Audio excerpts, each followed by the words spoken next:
I cry out to God, yes, I shout. Oh, that God would listen to me. When I was in deep trouble, I searched for the Lord. All night long I prayed, and with lifted hands toward heaven, my soul was not comforted. I think of God, and I moan, overwhelmed with longing for his help.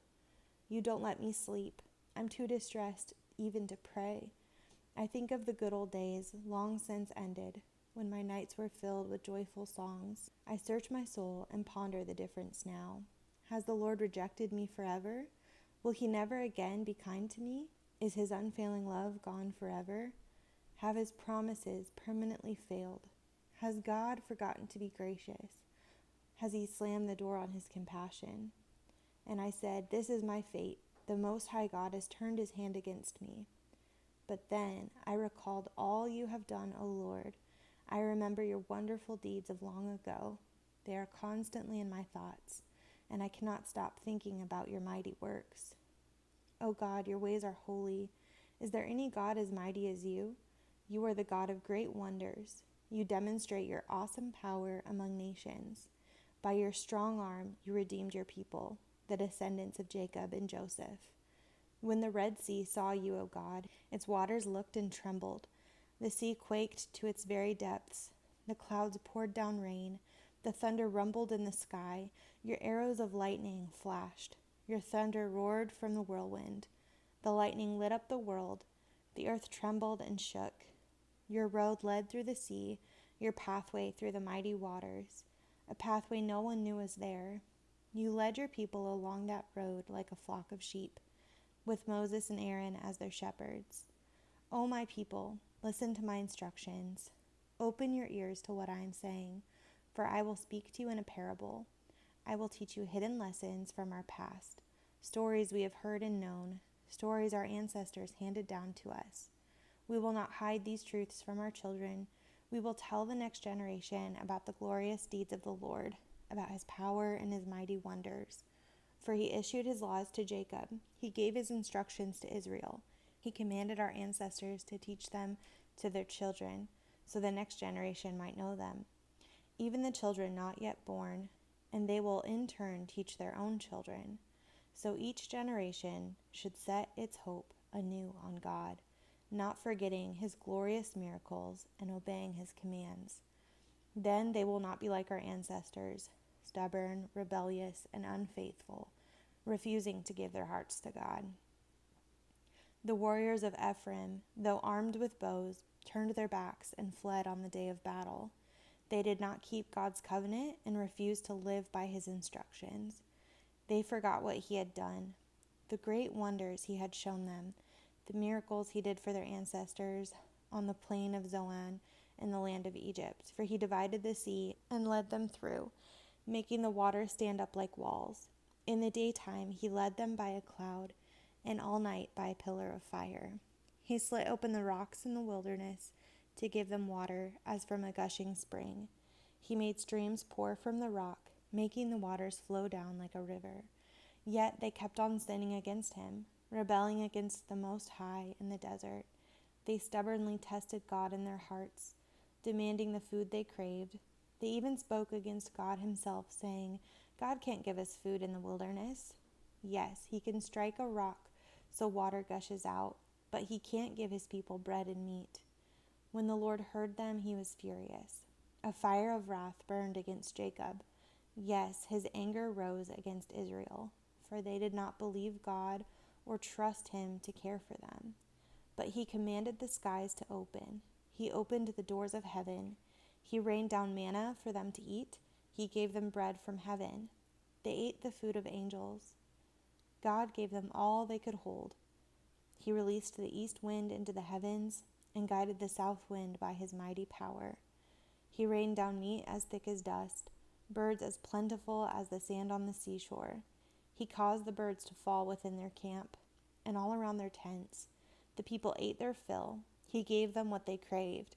But before they satisfied their craving, while the meat was yet still in their mouths, the anger of God rose against them, and he killed their strongest men. He struck down the finest of Israel's young men. But in spite of this, the people kept sinning. Despite his wonders, they refused to trust him. So he ended their lives in failure, their years in terror. When God began killing them, they finally sought him. They repented and took God seriously. Then they remembered that God was their rock. The God Most High was their Redeemer. But all they gave him was lip service. They lied to him with their tongues. Their hearts were not loyal to him. They did not keep his covenant, yet he was merciful and forgave their sins and did not destroy them all. Many times he held back his anger and did not unleash his fury, for he remembered that they were merely mortal, gone like a breath of wind that never returns. Oh, how often they rebelled against him in the wilderness and grieved his heart in that dry wasteland. Again and again they tested God's patience and provoked the Holy One of Israel. They did not remember his power and how he rescued them from their enemies. They did not remember his miraculous signs in Egypt, his wonders on the plain of Zoan, for he turned their rivers into blood, so no one could drink from the streams. He sent vast swarms of flies to consume them, and hordes of frogs to ruin them. He gave their crops to caterpillars. Their harvest was consumed by locusts. He destroyed their grapevines with hail, and shattered their sycamore figs with sleet. He abandoned their cattle to the hail, their livestock to bolts of lightning. He loosened on them his fierce anger, all his fury, rage, and hostility. He dispatched against them a band of destroying angels. He turned his anger against them. He did not spare the Egyptians' lives, but ravaged them with plague. He killed the oldest son in each Egyptian family, the flower of youth throughout the land of Egypt. But he led his own people like a flock of sheep, guiding them safely through the wilderness. He kept them safe so they were not afraid, but the sea covered their enemies. He brought them to the border of his holy land, to this land of hills he had won for them. He drove out of the nations before them. He gave them their inheritance by lot. He settled the tribes of Israel into their homes. But they kept testing and rebelling against God Most High. They did not obey his laws. They turned back and were as faithless as their parents. They were as undependable as a crooked bow. They angered God by building shrines to other gods. They made him jealous with their idols. When God heard them, he was very angry, and he completely rejected Israel. Then he abandoned his dwelling at Shiloh, the tabernacle where he had lived among the people. He allowed the ark of his might to be captured. He surrendered his glory into enemy hands. He gave his people over to be butchered by the sword because he was so angry with his own people, his special possession. Their young men were killed by fire. Their young women died before singing their wedding songs. Their priests were slaughtered, and their widows could not mourn their deaths. Then the Lord rose up, as though waking from sleep, like a warrior aroused from a drunken stupor. He routed his enemies and sent them to eternal shame. But he rejected Joseph's descendants. He did not choose the tribe of Ephraim. He chose instead the tribe of Judah and Mount Zion, which he loved. There he built his sanctuary as high as the heavens, as solid and enduring as the earth. He chose his servant David, calling him from the sheep pens. He took David from tending the ewes and lambs and made him the shepherd of Jacob's descendants, God's own people, Israel. He cared for them with a true heart and led them with skillful hands. O God, pagan nations have conquered your land, your special possession. They have defiled your holy temple and made Jerusalem a heap of ruins. They have left the bodies of your servants as food for the birds of heaven. The flesh of your godly ones has become food for the wild animals. Blood has flowed like water all around Jerusalem. No one is left to bury the dead. We are mocked by our neighbors, an object of scorn and derision to those around us. O Lord, how long will you be angry with us? Forever?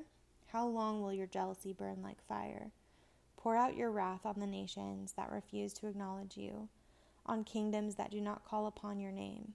For they have devoured your people, Israel, making the land a desolate wilderness. Do not hold us guilty for the sins of our ancestors. Let your compassion quickly meet our needs, for we are on the brink of despair. Help us, O God of our salvation. Help us for the glory of your name. Save us and forgive our sins for the honor of your name. Why should pagan nations be allowed to scoff, asking, "Where is their God?" Show us your vengeance against these nations, for they have spilled the blood of your servants. Listen to the moaning of the prisoners. Demonstrate your great power by saving those condemned to die. O Lord, pay back our neighbors 7 times for the scorn they have hurled at you. Then we, your people, the sheep of your pasture, will thank you forever and ever, praising your greatness from generation to generation.